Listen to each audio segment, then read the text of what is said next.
Buenas tardes, compañeros y maestros. Mi equipo está conformado por Arzola Vitela, Arellano Martínez, Valderas Picasso y Caldera Luna. Y el tema que le vamos a pasar a exponer es sobre la filosofía después de Aristóteles.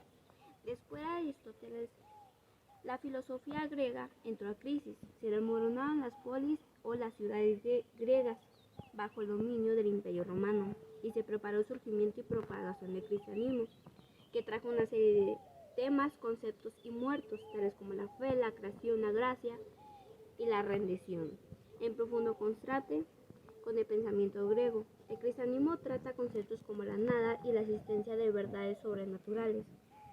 No obstante, los primeros filósofos cristianos trataron de considerar los filosofemas griegos con su cuerpo de creencias.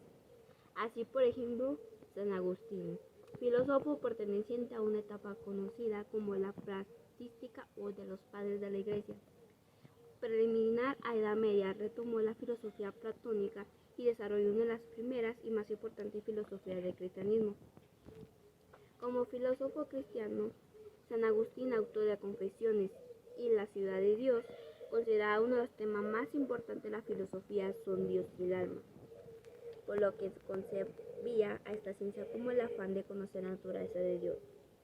Ya en la Edad Media, el cristianismo se consolidó plenamente y se desarrolló la escolástica, una corriente de filosofía característica de la época, originada en la enseñanza impartida de las escuelas conventuales y universidades. Entre sus figuras más representativas se encuentran filósofos como San Anselmo, San Gregorio Magno, Santo Tomás de Aquino, San Buenaventura, Du Escoto, Guillermo de Ockham y otros.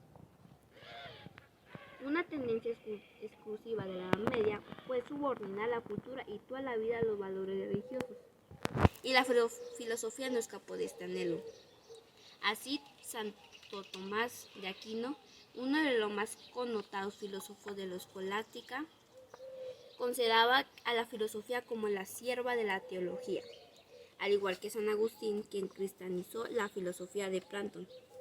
Santo Tomás de Aquino emprendió la ardua tarea de armonizar los supuestos cristianos con la filosofía de Aristóteles, y de esta manera retomar su amplio bagaje de conceptos metafísicos como lo de esencia, accidente, materia y forma, potencia y arte, y especialmente su lógica, la cual fue cultivada, enriquecida y desarrollada a lo largo de toda la Edad Media.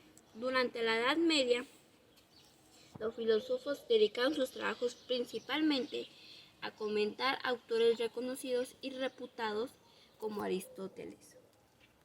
Llevaron a cabo el análisis de temas sujetos a disputas y demostraciones y finalmente desarrollaron exposiciones sistemáticas a la doctrina filosófica y teológica cristiana en obras monumentales como la Suma Teológica de Santo Tomás de Aquino. Las argumentaciones lógicas se aplicaban a demostraciones dirigidas a probar la existencia de Dios, como por ejemplo la prueba de San Anselmo de Canterbury en el siglo XI. Según el famoso argumento ontológico de este filósofo medieval, bajo el concepto de Dios se entiende, según su propia definición, lo más perfecto que el general puede ser pensado. Incluso el ateo tiene este concepto.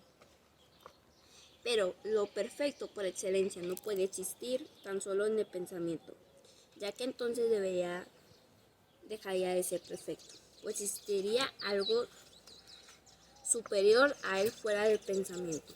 Por lo tanto, se cae en una contradicción si no se reconoce que Dios existe también fuera de nosotros. Este argumento muestra un impecable uso de la lógica, un problema fundamental de la Edad Media y que se inscribe de lleno en el tema de la lógica es la disputa de los universales, que consiste en preguntarse si existe realmente los conceptos universales, como por ejemplo el concepto de libro, hombre, árbol, etc., o si son puras imaginaciones que forja la mente. Si existen esos conceptos, ¿qué naturaleza tienen? ¿Existen acaso fuera de las cosas materiales concretas o están implicados en ellas? La conclusión es que llegaron a dos posturas diferentes, tales como el realismo absoluto y el nominalismo. El realismo absoluto, defendido por filósofos como Scott Origen y San Anselmo de Canterbury, considera que estos universales o conceptos existen fuera de la mente y fuera de las cosas con una realidad sustancial, aislada y concreta, como las cosas de este mundo, a la manera de las ideas platónicas. En cambio, el dominalismo, sostenido por Rossellino Canónigo de Compregne y Guillermo de Ockham, establece que los universales no solo existen como una realidad sustancial y separada, sino que no existen de ninguna manera, ya que son simples nombres o palabras vacías, que solo sirven para referirnos a un conjunto de cosas que se asemejan entre sí o que son fáciles de relacionar en tiempos modernos. El dominalismo fue compartido por la empirista inglés David Hume y más tarde por el positivismo lógico. Entonces lo que quisimos tratar de hablar de este tema es que después de Aristóteles se surgió el cristianismo, que es sobre la palabra de Dios o creer sobre Dios, que ya está en cada persona para poder creer en los dos conceptos, en el nominalismo y en el realismo absoluto. Y ya está en el pensamiento de cada persona si elegirá en que sí creer o en el que es una pura imaginación. Esto sería todo. Muchas gracias. La filosofía en la época moderna.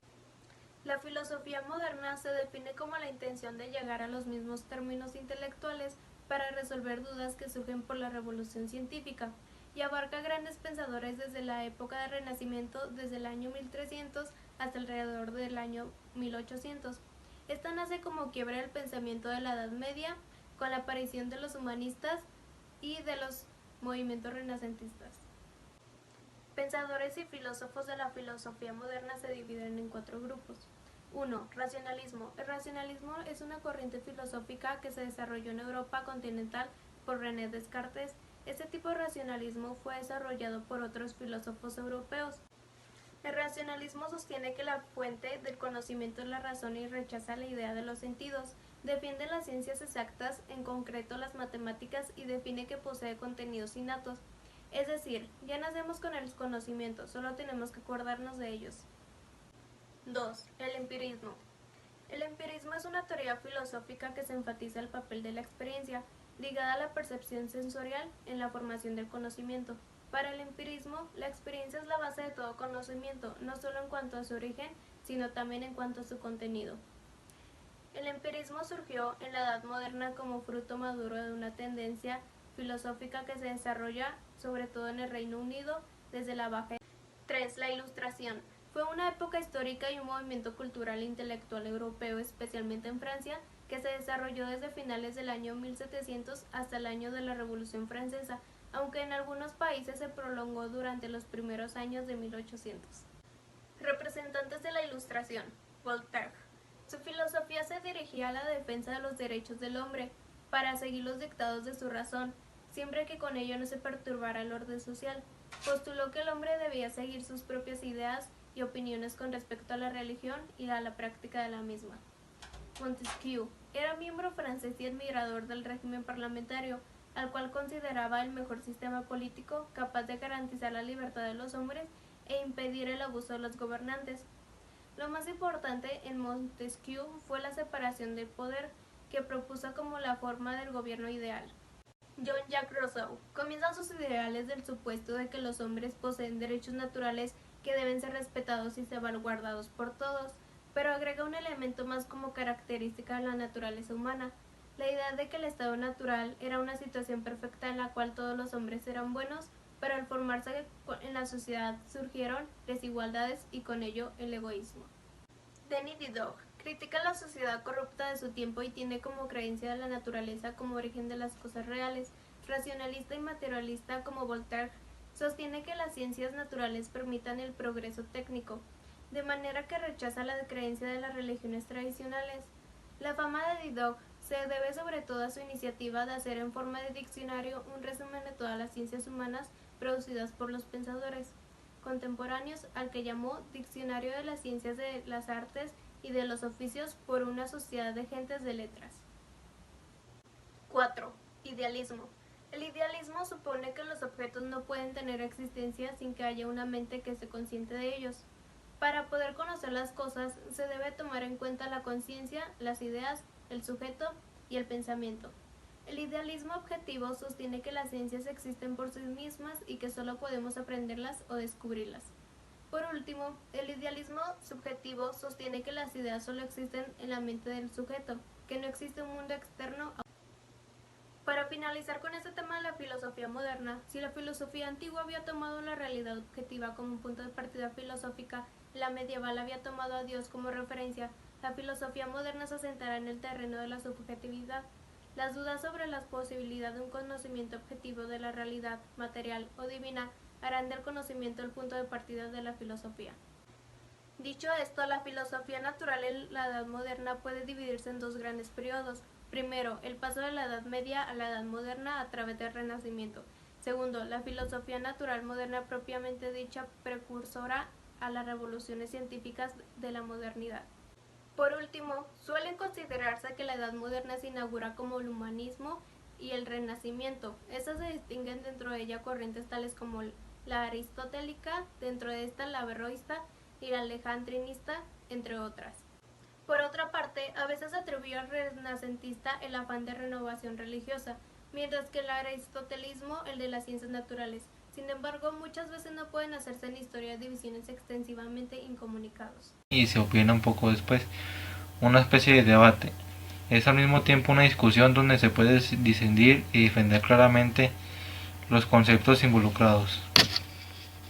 Friedrich Hegel fue un filósofo del idealismo alemán, el último de la modernidad, llamado inclusive como la conciencia de la modernidad, el tercero de entre quienes podríamos denominar como los cuatro grandes cartesianos, siendo los otros dos Immanuel Kant y Edmund Husserl, y es el más emblemático de los filósofos postkantianos. La filosofía de Hegel se presenta como la síntesis, la suma o resumen de los tiempos modernos.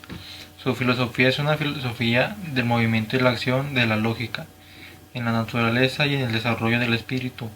Es también una filosofía de la identidad que piensa en encontrar un principio superior de la unión de los opuestos y la estabilidad de todo lo que se mueve.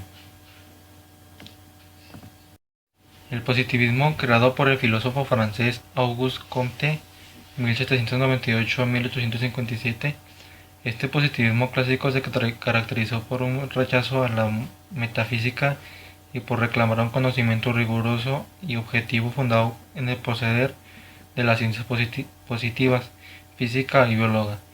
Uno de los principios del positivismo es a partir de lo dado, es decir, de los hechos mismos, ya que habla de las últimas causas, resulta contraproducente y engañoso. Les hablaré un poquito acerca del filósofo Auguste Comte. Es comúnmente considerado el iniciador del positivismo y de la sociología científica.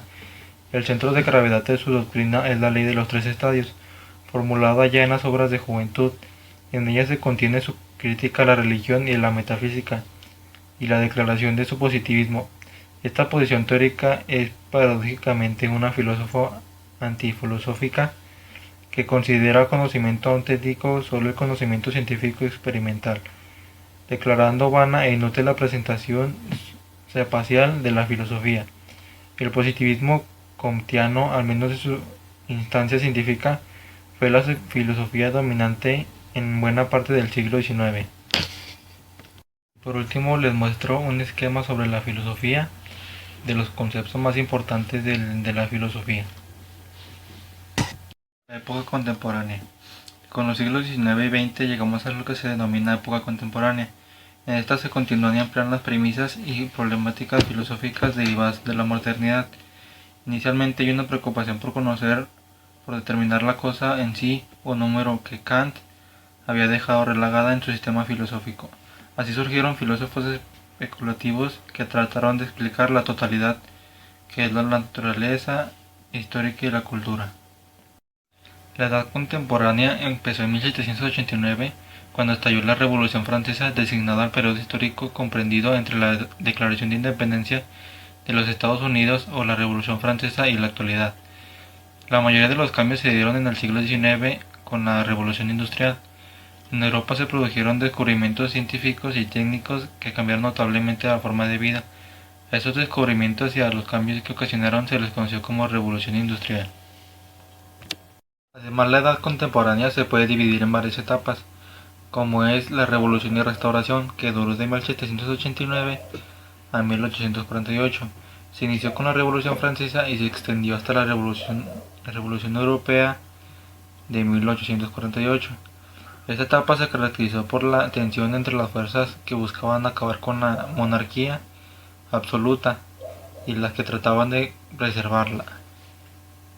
También está la etapa de capitalismo, naciones e imperismo. Duró de 1848 a 1918, etapa durante la cual tuvieron lugar la Segunda Revolución Industrial y la competencia entre potencias imperistas, que culminó con la Primera Guerra Mundial. También está la etapa de periodo de entreguerras, que duró de 1919 a 1938. Se divide de la misma forma del Tratado de Versalles hasta la anexión de Austria y Checoslovaquia por Alemania. Se caracterizó por el auge de los regímenes totalitarios, nazismo, fascismo, entalismo, que cuestionaron la democracia liberal. La obra de Friedrich Hegel, 1770 a 1831, es el prototipo de esas grandes filosóficas especulativas. Se ha dicho que el idealismo absoluto de Hegel es el más notable intento de entender los cosmos, en su doble faz de naturaleza y cultura. A partir de la dinámica del espíritu racional, el filósofo sigue una tendencia eminentemente racionalista. Es metódica en especial y se dedica a encontrar un método que se llama el método dialéctico. El método dialéctico se puede describir como el arte del diálogo, una obra en la que hay un contraste de ideas donde una tesis se define y se opone